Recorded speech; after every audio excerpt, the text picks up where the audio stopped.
ধারাবাহিকের নতুন প্রোমোতে আমরা দেখতে চলেছি আয়ুষ্মান এবং কুসুমের মেলামেশা মোটেও পছন্দ হয় না ইন্দ্রাণীর। তাই হঠাৎই বাড়িতে আজ ইন্দ্রাণীর নির্দেশে আসে পাত্রীর বাবা ও মা আয়ুষ্মানের সাথে বিয়ের ব্যাপারে কথা বলতে। এরপরই আয়ুষ্মান উপরের ঘর থেকে সিঁড়ি দিয়ে নিচে নামে আর ইন্দ্রাণীর সামনে এসে দাঁড়ায়। তখন ইন্দ্রাণী বলে, আজ তোমার জন্য মেয়ে দেখা হচ্ছে, ও হলো মাধবী। এ কথা শুনে চমকে ওঠে আয়ুষ্মান আর মেয়েটির মুখের দিকে আয়ুষ্মান তাকিয়ে থাকে।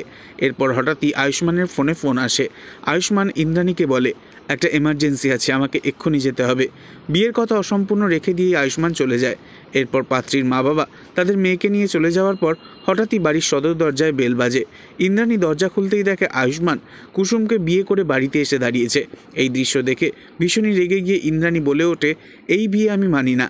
তবে কি সত্যি সত্যি আয়ুষ্মান কুসুমকে ভালোবেসে বিয়েটা করলো, নাকি পরিস্থিতির চাপে পড়ে ইন্দ্রাণীর অমতে গিয়ে কুসুমকে প্রাণে বাঁচাতে এই বিয়েটা করলো আয়ুষ্মান, তা জানা যাবে পরবর্তী পর্বে।